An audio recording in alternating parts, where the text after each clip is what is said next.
Bismillahirrahmanirrahim. Assalamualaikum warahmatullahi wabarakatuh. Perkenalkan, nama saya Akbar Hidayatul Jikri dari kelompok 5 dan teman saya yaitu Adinda Khiliatur Rahmah dan Hilda Lestari.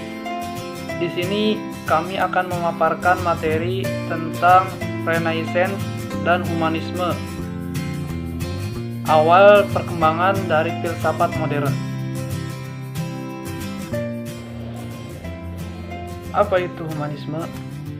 Humanisme menurut Lalande yaitu pandangan yang menyoroti manusia menurut aspek-aspek yang lebih tinggi, yaitu seperti seni, ilmu pengetahuan, moral, dan agama, yang bertentangan dengan aspek-aspek yang lebih rendah dari manusia.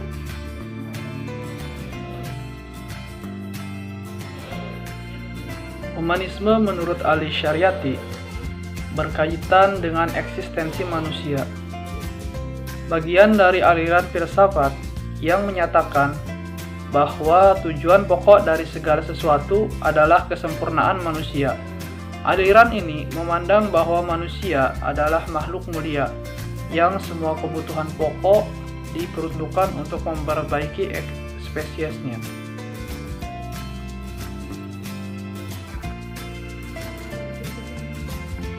Secara umum, humanisme berarti martabat dan nilai dari setiap manusia, dan semua upaya untuk meningkatkan kemampuan-kemampuan alamiahnya secara penuh.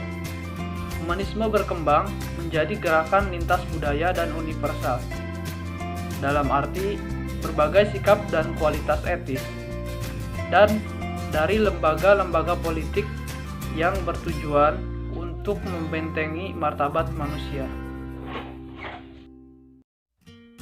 Dignity, value, free, and quality adalah upaya untuk meningkatkan kemampuan-kemampuan alamiah secara penuh.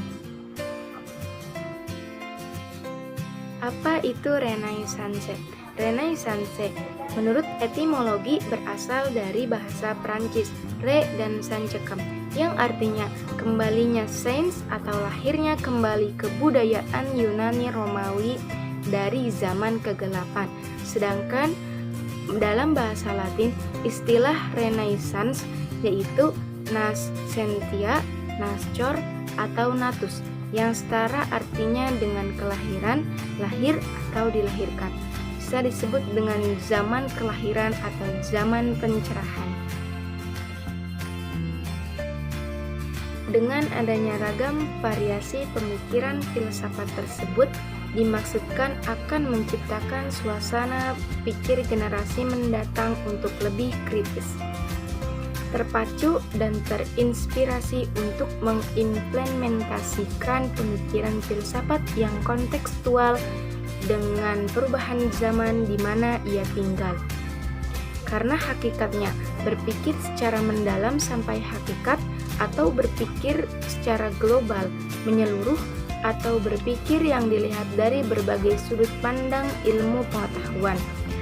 Berpikir yang demikian itu sebagai upaya untuk dapat berpikir secara tepat dan benar serta dapat dipertanggungjawabkan.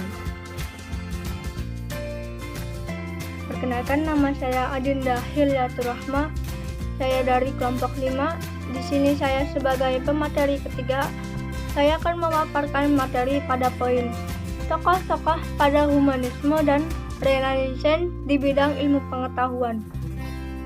Tokoh Renaissance adalah yang pertama Nicolaus Copernicus, yang kedua Galileo Galilei, dan yang ketiga Francis Bacon.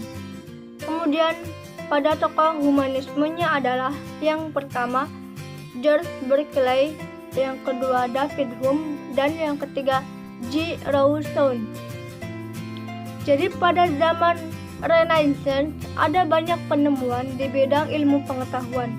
Di antara tokoh-tokohnya itu tadi, yang pertama Nicolaus Copernicus pada tahun 1473 sampai 1543.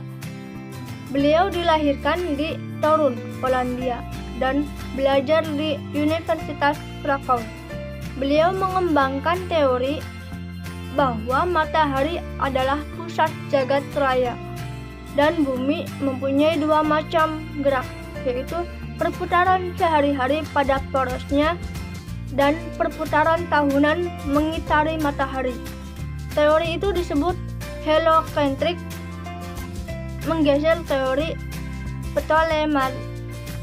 Kemudian yang kedua, Galileo Galilei pada tahun 1564 sampai 1642. Beliau adalah salah seorang penemu terbesar di bidang ilmu pengetahuan. Beliau menemukan bahwa sebuah peluru yang ditembakkan membuat suatu gerak parabola, bukan gerak horizontal, yang kemudian berubah menjadi gerak vertikal. Ia menerima pandangan bahwa matahari adalah pusat jagat raya.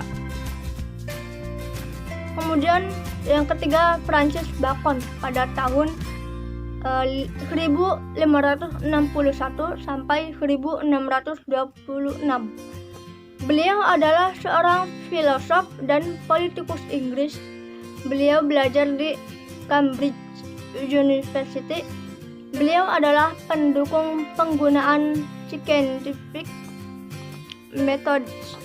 Beliau berpendapat bahwa pengakuan tentang pengetahuan pada zaman dahulu kebanyakan salah. Tetapi beliau percaya bahwa orang dapat mengungkapkan kebenaran dengan inductive methods, tetapi lebih dahulu harus membersihkan pikiran dan prasangka yang ia namakan adalah arca atau idols. Kemudian pada tokoh humanisme adalah yang pertama George Berkeley pada tahun 1685 sampai 1753.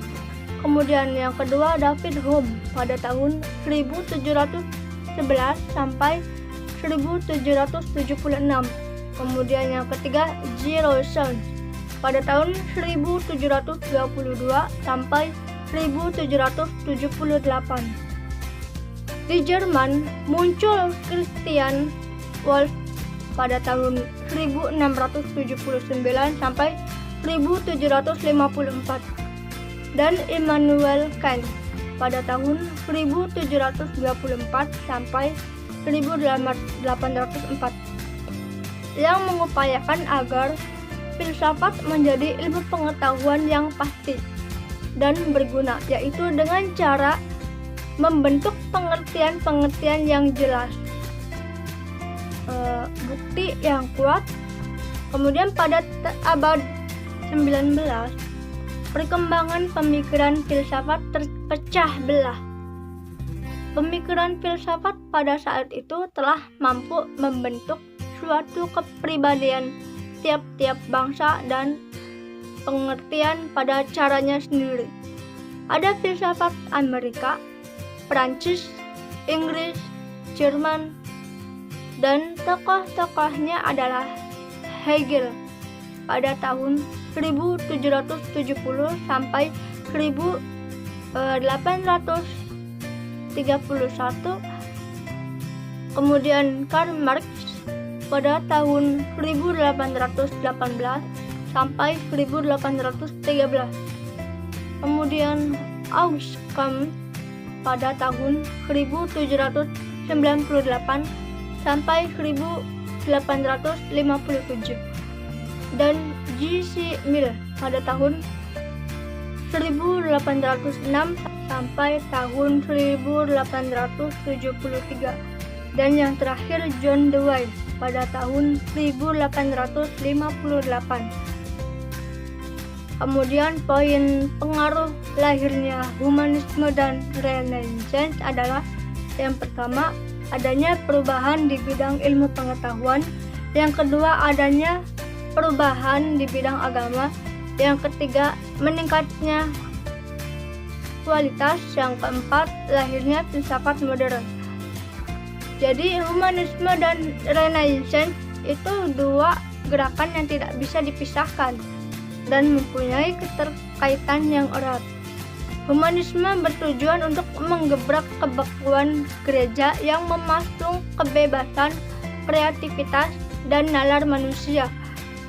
Sedangkan Renaissance tujuannya untuk pendobrakan manusia untuk setia dan konstan dengan jati dirinya. Dengan kata lain, manusia mulai memiliki kesadaran-kesadaran baru yang mengedepankan nilai dan keluhuran manusia. Demikian beberapa uraian tentang sejarah kelahiran filsafat secara umum.